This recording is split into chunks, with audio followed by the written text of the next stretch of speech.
Marcus Chen wiped grease from his hands with a torn piece of fabric that had once been his uniform sleeve.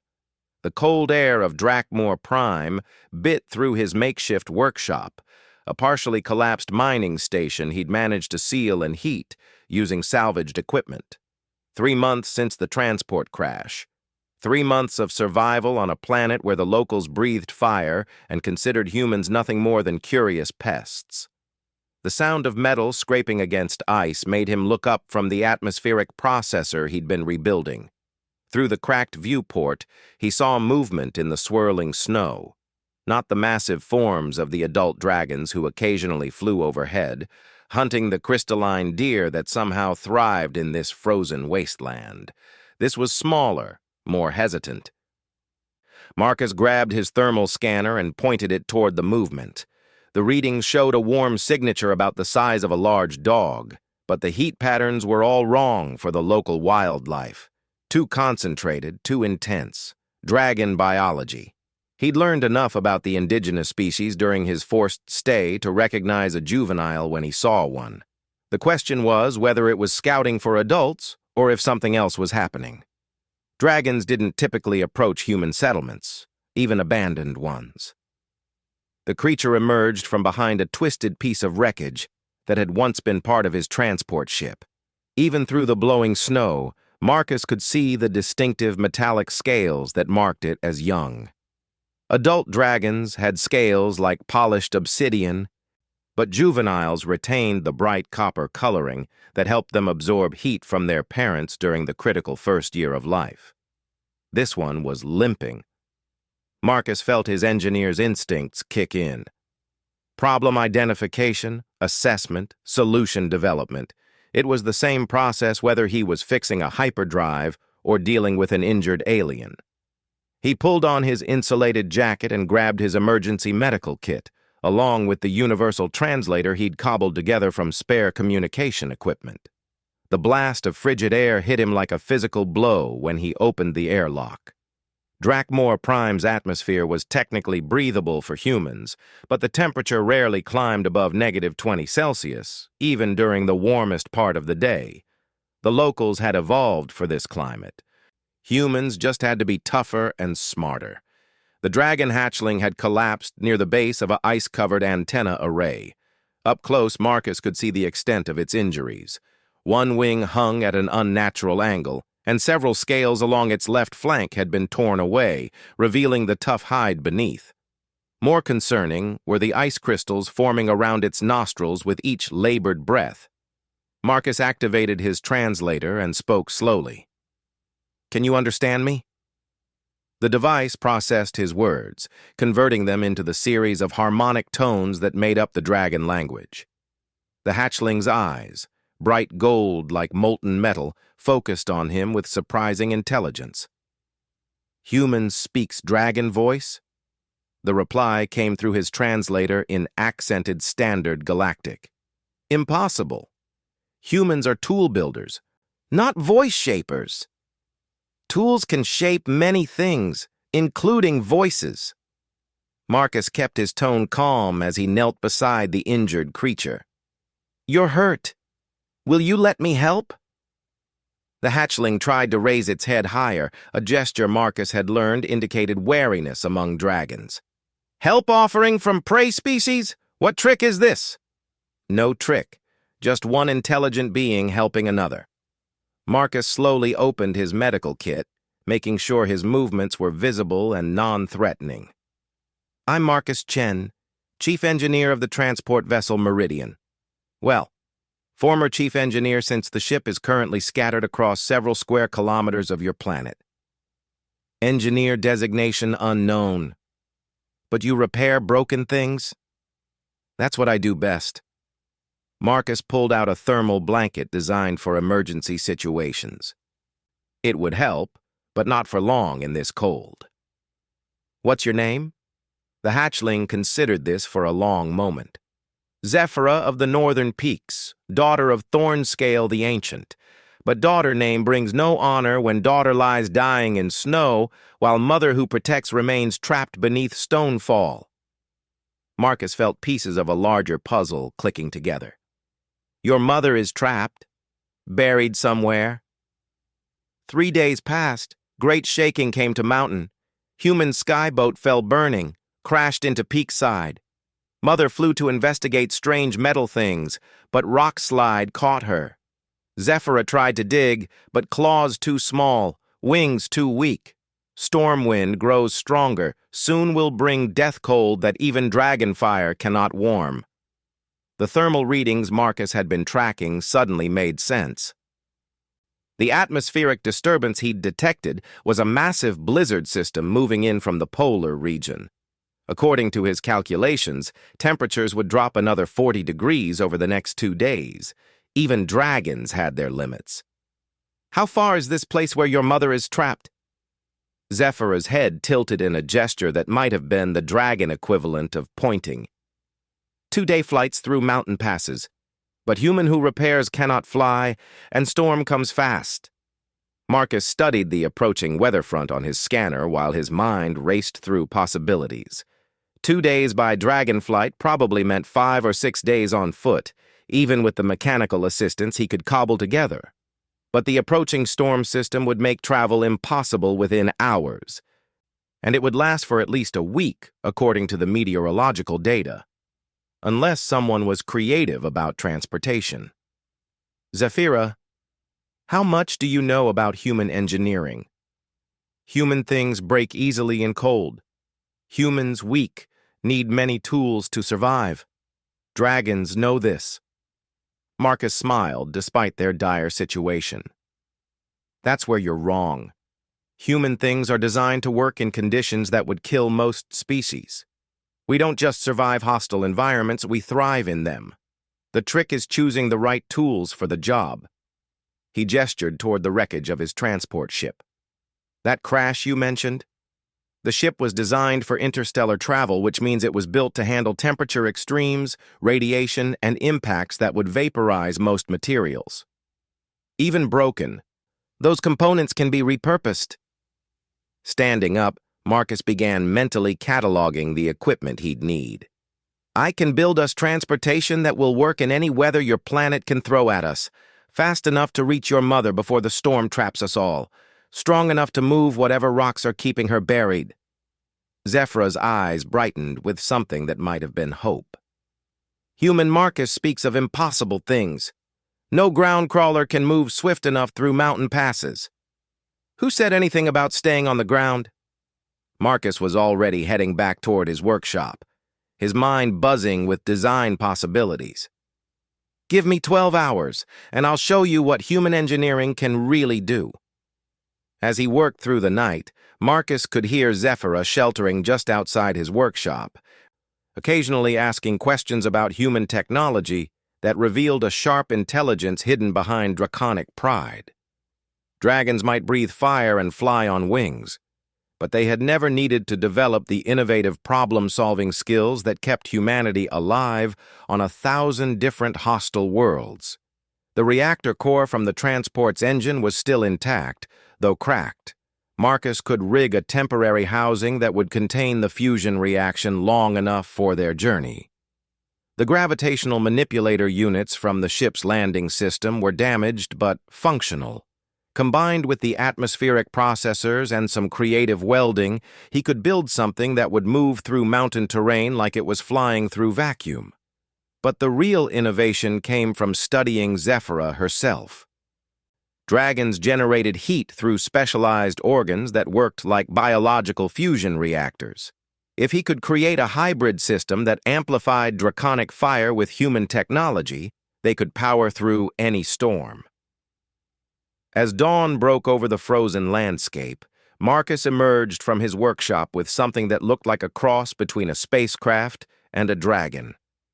The hull was sleek metal salvaged from his transport, but the power systems glowed with the same warm light that emanated from Zephyra's scales. Human Marcus builds impossible things, Zephyra said, her voice filled with wonder. This machine feels warm like dragonfire, but moves like skyboat. It's designed specifically for this planet's conditions, Marcus explained as he ran final diagnostics. The thermal regulation system can handle temperature drops down to -100 Celsius. The propulsion uses a combination of gravitic manipulation and atmospheric compression, and the best part, he activated a secondary system, and the vehicle's exterior began to glow with gentle heat. It's powered by the same energy signature as Dragonfire. To anyone watching from a distance, we'll look like a single dragon flying through the storm. No one will question why we're moving so fast through impossible weather. Zephyra approached the vehicle cautiously, then placed one claw against the warm metal hull. Her eyes widened as she felt the familiar sensation of draconic energy flowing through human-built systems. How does human technology speak dragon language? The same way my translator works. I studied your people's energy patterns and found a way to replicate them using our equipment. Humans are very good at adapting to local conditions. As they prepared to leave, Marcus made final adjustments to their route planning system. The storm was already beginning to intensify, but his weather analysis showed windows of opportunity if they moved fast enough. "Ready to go save your mother?" he asked, settling into the pilot's seat, while Zephyra curled up in the passenger compartment he'd designed specifically for draconic anatomy. "Human Marcus," Zephyra said quietly, "why do you risk danger death to help dragonkind? Your people and mine have no alliance bond." Marcus fired up the engines, feeling the familiar vibration of well-tuned machinery. "Where I come from, we don't help people because of what they are. We help because of who they are. You're someone who was willing to risk everything to save your mother. That makes you worth helping." As their vehicle lifted off into the swirling snow, Marcus felt the familiar satisfaction of a job well done. Humans might not have natural armor, claws, or the ability to breathe fire, but they had something more valuable, the ability to look at any problem and find a way to solve it. Behind them, the full fury of the polar storm began to unleash across the northern peaks.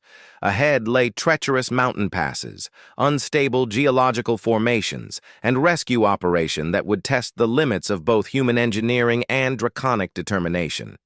But Marcus Chen had spent his entire career making impossible things work, and he wasn't about to stop now. The storm hit them like a living thing 30 minutes into their flight. Wind speeds that would ground any conventional aircraft buffeted their hybrid vehicle as Marcus fought to maintain course through the northern pass. Ice crystals formed and shattered against their hull in patterns that would have been beautiful if they weren't potentially lethal. Temperature dropping faster than projected, Marcus called over the howling wind, his eyes scanning multiple readouts. "We're at -45 Celsius and falling. How are your people's thermal limits?" Zephyra had curled herself around the secondary heat distribution unit, her scales glowing brighter as her body worked to maintain temperature. "Adult dragons can survive cold death temperatures, but hatchlings—" She paused, breathing out a small gout of flame that the vehicle's systems immediately captured and channeled into their power grid. Zephyra's fire grows weak when cold death comes. Marcus made rapid calculations. They were still 8 hours from Zephyra's mother, and the temperature would drop another 20 degrees before bottoming out. Even with their advanced thermal systems, they were approaching the limits of what his hastily constructed vessel could handle. But humans didn't survive in hostile environments by accepting limits. They survived by changing the rules. "Hold on," Marcus said, banking sharply to avoid a massive ice formation. "I'm going to try something that violates several laws of thermal dynamics." He activated a series of modifications he'd built into their propulsion system. Instead of fighting the storm, he began using its energy. The gravitational manipulators started pulling heat from the wind itself, compressing air molecules until they generated friction. The atmospheric processors began feeding that compressed air directly into Zephyra's biological systems, amplifying her natural fire production. "Human Marcus, this feels strange," Zephyra said, her voice stronger as warmth flooded through her body. "Machine gives fire strength that Zephyra never possessed." Human technology works best when it enhances natural abilities rather than replacing them, Marcus explained, monitoring their improved energy output. Your fire production just increased by 300%. We're not just staying warm anymore, we're generating enough heat to melt ice formations blocking our path. As if to demonstrate his point, Marcus directed their enhanced heat output toward a wall of ice that blocked the pass ahead. Instead of going around or breaking through, they simply melted a tunnel and flew through the resulting steam cloud. But the storm had more challenges in store. As they climbed higher into the mountains, the atmospheric pressure dropped, while wind shear increased. Marcus watched his instruments with growing concern as their vehicle bucked and twisted through air currents that changed direction every few seconds. Dragon flight through storm passes requires thermal riding skills, Zephyra observed, watching Marcus struggle with the controls. Human pilot fights wind instead of dancing with wind spirits. Show me, Marcus said without hesitation. My instruments can detect air currents, but I don't understand the patterns. Zephyra moved closer to the control panel, studying the readouts with new interest. These symbols show wind dance? Human tools can see what eyes cannot? Temperature differentials, pressure variations, air density changes, everything needed to predict where the wind will be, not just where it is now. For the next hour, Zephyra taught Marcus to read the sky the way dragons had for millennia, while Marcus showed her how human technology could predict and measure phenomena that dragon senses could only detect in the moment. Together, they found a rhythm that turned their vehicle into something more graceful than either purely human engineering or draconic flight could achieve alone. Human learning speed is impressive, Zephyra commented as Marcus executed a complex maneuver that used rising thermal currents to boost their speed while reducing power consumption. Dragons require many seasons to master storm flying. Humans are good at pattern recognition, Marcus replied, banking through a narrow canyon where ice formations created their own wind patterns. We see how things work, then figure out how to do them better. They were making good time despite the worsening conditions when Marcus's proximity alarms began screaming. His long-range scanners had detected something massive moving through the storm ahead of them, something that registered as multiple large heat signatures flying in formation. Dragon Patrol, Zephyra said, her voice tight with worry. Elder guards who protect northern peaks from sky invaders. They will not understand why hatchling flies with human machine through forbidden storm passages. Marcus studied the sensor readings. 5 adult dragons, each one easily 3 times the size of their vehicle, approaching fast. In clear weather, he might have been able to outrun them or hide among the ice formations.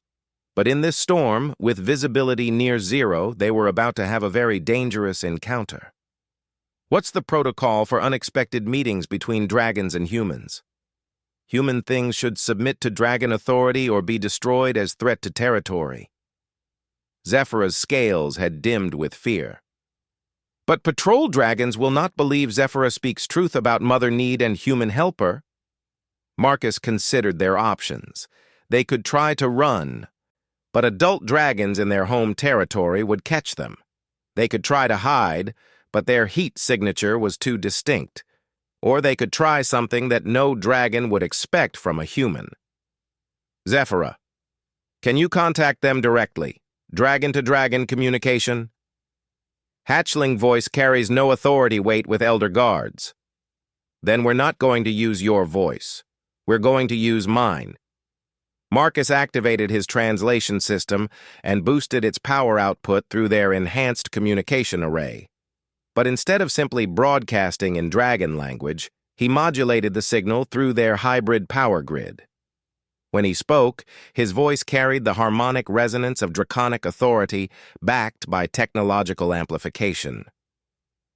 Elder guards of the northern peaks! His voice boomed across the storm frequencies that dragons used for long-distance communication. This is Engineer Marcus Chen of the Meridian Expedition, traveling under emergency protection bond with hatchling Zephyra. We request clear passage to assist Thornscale the Ancient, who lies trapped beneath the great stone fall. The response came immediately, multiple dragon voices speaking in overlapping harmonics that his translator struggled to process. But the tone was clear: surprise, confusion, and growing anger. "Human voice speaks with power authority that no groundwalker should possess," came the reply from what sounded like the patrol leader. "Explain this violation of natural order." "There is no violation," Marcus responded, keeping his enhanced voice steady and confident. "Humans possess different tools, not lesser ones. I speak with the authority of one who builds solutions where none existed before. Thornscale requires aid that only combined human-dragon effort can provide."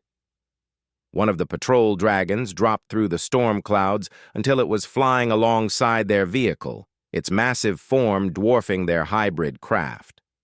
Through the swirling snow, Marcus could see intelligent eyes studying their impossible machine with growing fascination. "Human craft flies through storm death like dragonborn," the patrol leader observed, "and carries warmth signature of true dragon fire. What manner of tool shaping creates such things?" Marcus took a calculated risk. Instead of explaining, he demonstrated. He activated their external heat projectors and began melting a complex pattern in the ice formations around them, creating geometric shapes that would be impossible to achieve with natural dragon fire, but unmistakably showed intentional design and control. "Human engineering," he said simply. "We shape tools that amplify natural abilities and create new possibilities." The patrol dragons circled their position for several tense minutes, while Marcus maintained course toward their destination. He could hear them communicating among themselves in high-frequency harmonics that his translator couldn't quite catch, but Zephyra was listening intently. "They speak of legends," she whispered to Marcus. "Old stories about sky people who came from beyond the stars, who could build wonders but chose cooperation over conquest. Elder dragons thought such tales were hatchling fantasies." Finally, the patrol leader's voice came through their communications again. "Human Marcus who builds impossible things, you may continue to place where Thornscale lies trapped, but know this: if harm comes to Northern Peak territory through human presence, patrol guards will hold you accountable." "Understood and accepted," Marcus replied. "We go to help, not to harm." As the patrol dragons faded back into the storm, Marcus felt some of the tension leave his shoulders. But Zephyra was looking at him with new curiosity. Human Marcus spoke with authority voice that made elder guards listen. How is this possible when humans possess no natural dominance right? Marcus considered how to explain the concept that had gotten humanity accepted on dozens of worlds where they had no business surviving. Humans don't claim authority based on what we are. We earn it based on what we can do. Those dragons listened because our actions proved our capabilities.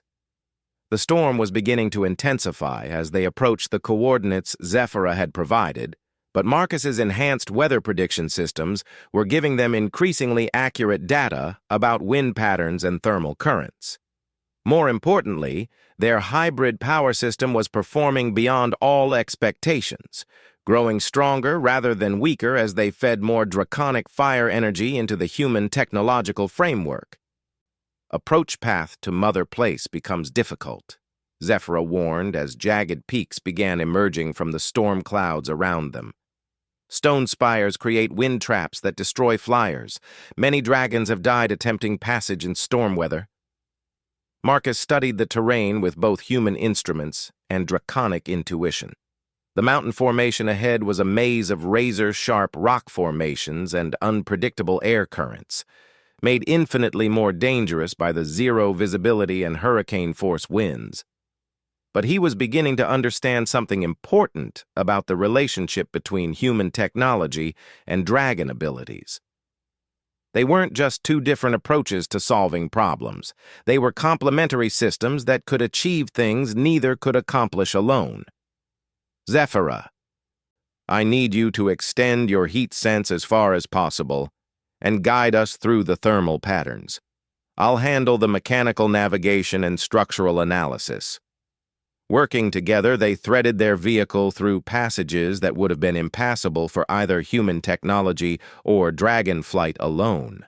Marcus's instruments could detect obstacles and measure clearances with perfect precision, while Zephyr's thermal sense could feel the subtle heat variations that indicated stable air currents versus dangerous downdrafts. As they finally emerged into the sheltered valley where Thornscale lay trapped, Marcus realized they had accomplished something unprecedented. They had not just survived the worst storm in the planet's recorded history, they had thrived in it, using it as a tool to power their journey and prove capabilities that neither species had possessed individually. Ahead of them, barely visible through the swirling snow, lay the massive rock slide that held Zephyr's mother prisoner, and Marcus could already see that freeing Thornscale would require every bit of human engineering ingenuity he could muster. The rock slide was worse than Marcus had expected. What Zephyra had described as a simple stonefall was actually a complex geological collapse involving several million tons of granite and ice, layered in an unstable formation that stretched across nearly half a kilometer. Somewhere beneath that massive pile lay Thornscale the Ancient, one of the most respected dragons in the northern peaks. Marcus circled their vehicle slowly around the collapse site, scanning with every sensor at his disposal. His ground-penetrating radar was detecting a large cavity about 40 meters down, with heat signatures that suggested a living dragon. But the rocks above that cavity were balanced in a delicate arrangement that would take weeks to safely excavate using conventional methods. They didn't have weeks. According to his atmospheric readings, the storm was continuing to intensify, and even ancient dragons had limits to how long they could survive in a collapsed cave system with limited air circulation. "Mother scent grows faint," Zephyrus said, her voice tight with worry as she pressed against the vehicle's viewports. "Thornscale weakens with each passing hour." Marcus landed their craft on a stable section of rock and began unpacking equipment. "Then we don't excavate.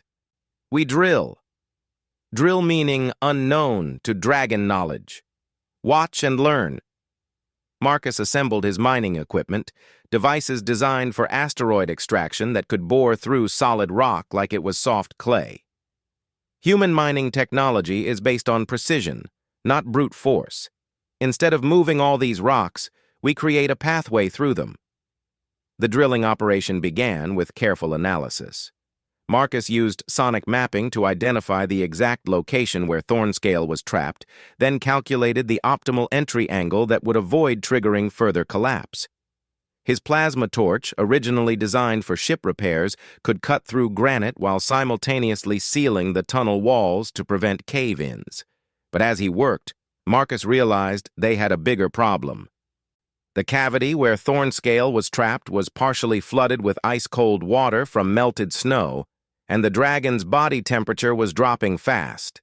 Even if they reached her quickly, hypothermia might have already done permanent damage. "Zephyrah, how much fire can you generate continuously?" "Hatchling fire burns strong for short time but weakens with extended use." Marcus studied the tunnel he'd been boring, then made rapid calculations about heat transfer and thermal dynamics. "What if I told you I could build a system that would multiply your fire production by a factor of 10 and sustain it indefinitely?" He began modifying his drilling equipment, connecting the plasma torch to their vehicle's power grid while incorporating elements of Zephyrah's biological fire generation. The result was a heating system that could pump concentrated thermal energy directly down the tunnel shaft. "Human magic grows more impossible with each demonstration," Zephyrah observed, watching Marcus work with equipment that seemed to bend the laws of physics. "Tool-making that surpasses dragonfire strength." "Not magic. Engineering. Humans look at any problem and ask, what would need to be true for this to work? Then we make those things true." The drilling proceeded faster than Marcus had dared hope. His enhanced equipment was cutting through solid rock at a rate of nearly 10 meters per hour, while the thermal pumping system was already beginning to warm the cavity below. More importantly, the sonic feedback from his equipment was confirming that Thornscale was still alive and responding to the increasing temperature. But 3 hours into the operation, Marcus's instruments detected something alarming. The rock slide wasn't natural. The stone formations showed clear evidence of artificial shaping, with cut marks that suggested deliberate engineering. Someone or something had caused this collapse intentionally. "Zephyra, look at these scan readings. Do you recognize these cutting patterns?" The hatchling studied the data with growing alarm. Sharp cuts like these come from metal claws of the Sky Raiders, dragon enemies who hunt from beyond sky, who steal fire essence from ancient ones. Marcus felt pieces of a larger puzzle clicking into place. The crash of my ship, the timing of this rock slide, your mother investigating strange metal objects. This wasn't an accident. Someone wanted to trap one of your most powerful dragons. Sky Raiders use human technology? Zephyra's voice carried a note of fear. Not human technology, but similar principles. Marcus continued drilling while his mind raced through implications. Which means they might still be monitoring this site, waiting to see if their trap worked. As if summoned by his words, Marcus's proximity alarms began screaming. 3 contacts approaching fast from high altitude, moving in a formation pattern unlike anything dragons would use. The energy signatures were wrong too, showing technological enhancement rather than biological flight. Marcus grabbed his emergency communication array and boosted the signal through their hybrid power system. "Thornscale the Ancient, if you can hear me, we have hostiles approaching. I'm going to accelerate the rescue operation." The reply came faintly through the tunnel shaft, carried by thermal currents and translated by his equipment. Human voice speaks with strange tongue. "Who dares disturb Thornscale's stone sleep?" "Marcus Chen, Chief Engineer, here with your daughter Zephyra. We're getting you out of there, but we need to move fast." Marcus activated every piece of equipment simultaneously. The plasma torch became a focused laser that could cut through rock like paper. The thermal pump began superheating the cavity until water turned to steam and ice formations shattered. Most importantly, he began using gravitational manipulators to destabilize specific support points in the rock slide, creating a controlled collapse that would open a large enough passage for dragon extraction. Human Marcus performs impossible rescue in mere hours when dragon strength would require days, came Thornscale's voice, stronger now as warmth flooded her prison. "What manner of tool shaper possesses such power?" "The kind that refuses to accept impossible as an answer," Marcus replied, guiding massive chunks of stone aside with gravitational fields while Zephyra added her fire to the thermal mix. The hostile contacts were closing fast now, but Marcus could see clear space opening around Thornscale's position. Just a few more minutes and they could extract her from the collapse site, but their attackers weren't going to give them that time. The first raider craft dropped through the storm clouds like a falling meteor, its hull glowing with energy signatures that Marcus recognized as stolen human technology merged with alien engineering. Weapons that could level mountains began charging for attack runs on their position. "Zephyra, I need you to do something that's going to sound crazy. I want you to get down in that tunnel and help your mother climb out while I handle our uninvited guests. Human Marcus cannot fight Sky Raiders alone. Dragon warrior strength is needed. No, dragon survival is needed. Your people are what matter here, not proving who's the better fighter." Marcus activated his vehicle's combat systems, modifications he'd built from transport defensive equipment combined with mining tools and engineering creativity. He might not be able to match military-grade weapons, but he could definitely make their attackers regret coming to his neighborhood. The first raider ship learned about human ingenuity when Marcus used his gravitational manipulators to grab chunks of the rock slide and throw them at hypervelocity speeds. Rocks that weighed several tons became projectiles moving faster than most missiles, turning the raiders' superior technology into twisted metal scattered across the mountainside. The second ship adapted quickly, using energy shields to deflect Marcus's stone-throwing tactics while moving to attack their vehicle from multiple angles. But Marcus had been maintaining equipment in hostile environments for years, and he understood something about combat that pure warriors often missed. The best defense was making your opponent fight on your terms. He activated the thermal pumping system at maximum power and began melting everything around their position. Ice formations became superheated steam that blocked sensors. Rock surfaces became molten slag that interfered with energy weapons. The entire area around their rescue site turned into a technological nightmare where standard military equipment simply couldn't function. Meanwhile, 40 meters below, Zephyra and Thornscale were making their way up through the tunnel Marcus had created. He could hear them on his communication system, with Thornscale asking increasingly pointed questions about the human who had accomplished in hours what would have taken Dragon engineering teams days to achieve. Human tools work in storm-death conditions? Thornscale's voice carried disbelief mixed with growing respect. Human Marcus builds impossible things that work better in hostile conditions, Zephyra replied proudly. Storm power feeds machines, cold death becomes warmth source, even enemy attacks become defensive tools. The third raider ship was attempting to coordinate with the second for a combined assault when Marcus played his final card. Instead of trying to destroy the attackers, he used his engineering skills to capture them. The gravitational manipulators that had been throwing rocks suddenly switched to creating containment fields around the raider craft. Unable to maneuver effectively in the superheated atmosphere Marcus had created, both ships found themselves trapped in bubbles of altered gravity that made escape impossible. "Attention raider vessels," Marcus broadcast on their communication frequencies. "This is Chief Engineer Marcus Chen.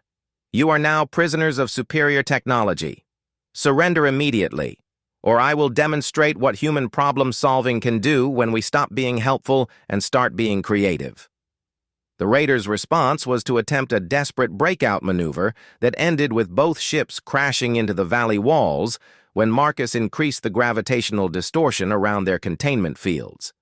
As the storm began to subside and the immediate threats were neutralized, Marcus finally had a chance to meet Thornscale face-to-face. The ancient dragon emerged from his tunnel like a living mountain, her scales dark as obsidian, but glowing with renewed warmth. Her eyes, ancient and intelligent, studied Marcus with open fascination. "Human Marcus who builds impossible things," Thornscale said, her voice carrying the authority of centuries. "Zephyra speaks truth about human capabilities exceeding dragon expectations. You have saved Thornscale's life and defeated enemies that threaten all northern peak territories." Marcus wiped grease from his hands, the same gesture he'd made when this adventure began. "Just doing what humans do best, solving problems that other people think are impossible. This debt bond cannot be repaid with simple gratitude," Thornscale continued. "Ancient law requires that Thornscale offer protection alliance to human who saves. But more than law requirement, wisdom suggests that partnership between human engineering and dragon strength would benefit both peoples." As they prepared to return to civilization, Marcus realized that his 3 months of forced survival on Drakmor Prime had accomplished something unprecedented. Not just his own rescue, but the beginning of an alliance between two species that could achieve things neither could accomplish alone. "Human Marcus," Zephyra said as they loaded equipment back into their hybrid vehicle. "When other hatchlings ask Zephyra about human capabilities, what should be told?" Marcus looked out across the valley where impossible things had become routine, where human engineering and draconic determination had solved problems that pure strength or pure technology could never handle. "Tell them that humans don't just survive in hostile places. We make those places better. And when we find friends worth helping, there's no such thing as impossible." As they flew home through clearing skies, Marcus reflected on the universal truth that had made humanity welcome on 1,000 different worlds. Humans weren't the strongest species, or the smartest, or the most naturally gifted, but they were the ones who looked at any problem and refused to accept that it couldn't be solved. And sometimes, that made all the difference.